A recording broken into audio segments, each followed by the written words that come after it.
Hello everyone, কেমন আছে সবাই? আশা করি খুব ভালো আছে। আজকে তোমাদের জন্য একটা স্মুথনিং আর ক্যারাটিনের ফুল টিউটোরিয়ালের ভিডিও নিয়ে চলে এসেছি। তো ফার্স্টেই দেখো, আমি এখানে লরিয়ালের এক্সটেনশন শ্যাম্পু দিয়ে ফার্স্টে হেয়ারটা শ্যাম্পু করে নিচ্ছি, দেন নর্মাল ওয়াটার দিয়ে আমি ক্লিন করে নিয়েছি। এখন আমি এখানে আইকনিকের হেয়ার ড্রায়ার দিয়ে হেয়ারটা ড্রাই করে নিচ্ছি। কুল আর মিডিয়ামে হেয়ারটা ড্রাই করেছি। 100% ড্রাই হয়ে গেলে আমি এখানে এক্সট্রা রেসিস্ট্যান্টের ক্রিমটা আমি এখানে অ্যাপ্লাই করব। রুট থেকে হালকা ছেড়ে আমি এখানে ক্রিম অ্যাপ্লাই করছি। ভালোভাবে ইমালসিফিকেশান করে আমি ক্রিমটা অ্যাপ্লাই করে রেখে দেব। বন্ড চেক করা পর্যন্ত ওয়েট করব। আমি বন্ড চেক করা আমার হয়ে গেছে। এখন আমি এখানে গরম জলে ইমালসিফিকেশান করছি ভালোভাবে। ক্রিমটা ভালোভাবে ডিজাইন করে নিয়েছি আমি তখন। এখন নর্মাল প্লেন ওয়াটার দিয়ে আমি হেয়ারটা ক্লিন করে নিচ্ছি। তো দেখতে পাচ্ছ আমি কিভাবে ক্লিন করছি। তোমাদের যদি এরকম ভিডিও ভালো লাগে তাহলে অবশ্যই আমার চ্যানেলটাকে সাবস্ক্রাইব করে দিও।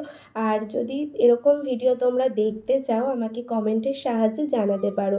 এবার দেখো আমি হেয়ারটা ক্লিন করে নিচ্ছি। একবার স্ট্রেটনিং ক্রিমটা অ্যাপ্লাই করাতেই দেখো হেয়ারটা কতটা স্ট্রেট মনে হচ্ছে। এবার আমি এখানে আইকনিকের স্ট্রেটনার দিয়ে 230-এ ভালোভাবে আয়রনিং করব হেয়ারটা। একটা হেয়ার কিন্তু 10-12 বার করে আয়রনিং করতে হবে। দেন আমি এখানে আয়রনিং করা হয়ে গেলে নিউট্রিলাইজার অ্যাপ্লাই করছি। নিউট্রিলাইজারটা অ্যাপ্লাই করে আমি 15 মিনিট মতন রেখে দিয়েছিলাম। দেন নর্মাল ওয়াটারে আমি হেয়ারটা ক্লিন করে নিয়েছি।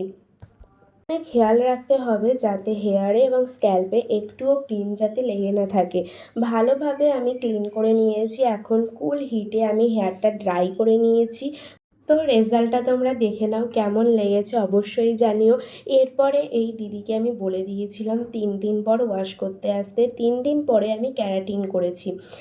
তো হেয়ারটা দেখো এখনই কতটা শাইন করছে। ক্যারাটিন করলে আরও শাইন করবে। তো 3 দিন পরে আমি আবার ক্যারাটিন করছি। ফার্স্টে আমি হেয়ারটা ভালোভাবে লরিয়ালের এক্সটেনশন শ্যাম্পু দিয়ে হেয়ারটা ক্লিন করে নিয়েছি। নর্মাল ওয়াটারই এখানে ইউজ করেছি। নর্মাল ওয়াটার দিয়ে ভালোভাবে আমি শ্যাম্পু করে নিয়েছিলাম। দেন এখানে আমি ক্যারাটিন ইউজ করছি, K7-এর ক্যারাটিন ইউজ করছি। ভালোভাবে এই সময় তোমরা কিন্তু গ্লাভস পরে নেবে। আমি ভুল করে ফেলেছিলাম, গ্লাভস পরতে আমি ভুলে গেছিলাম। তো ক্রিমটা ভালোভাবে অ্যাপ্লাই করবে, ইমালসিফিকেশান করবে ভালোভাবে। যেমন তোমরা স্ট্রেটনিং ক্রিম তোমরা নিউট্রিলাইজার যেভাবে তোমরা ইমালসিফিকেশান করো সেইভাবে ইমালসিফিকেশান করে কম করে রেখে দেবে। 20 মিনিট পর্যন্ত তোমরা রেখে দেবে। প্লাস্টিক র্যাপার দিয়ে মুড়ে রেখে দেবে। তারপরে ক্রিম রাখা অবস্থাতেই তোমরা মিডিয়াম এবং হাই হিটে তোমরা ড্রাই করবে। এখানে কিন্তু কোনো রকম ক্রিমটা ধুয়ে ফেলবে না ওয়াটার দিয়ে। ক্রিম রাখা অবস্থাতেই তোমরা ড্রাই করবে এবং আয়রনিং করবে ভালোভাবে। দেন তোমরা আয়রনিং করবে। ড্রাই করা হয়ে গেলে 5 থেকে 7 বার তোমরা আয়রনিং করবে। আয়রনিং করা হয়ে গেলে ক্লায়েন্টকে 1 ঘন্টা মতন বসিয়ে রাখবে।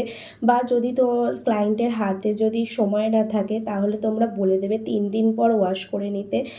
আর আমি এখানে ক্লায়েন্টকে 1 ঘন্টা মতন বসিয়ে রেখেছিলাম। দেন আমি হেয়ারটা নর্মাল ওয়াটার দিয়ে ক্লিন করে নিয়েছি। দেন দেখো আমি এখানে মিডিয়াম এবং কুলে হিটে ড্রাই করে নিচ্ছি। ভালোভাবে ড্রাই হয়ে গেছে। এখন তোমরা রেজাল্টটা দেখো কতটা শাইন করছে। কেমন লাগলো অবশ্যই জানিও আর সাবস্ক্রাইব করে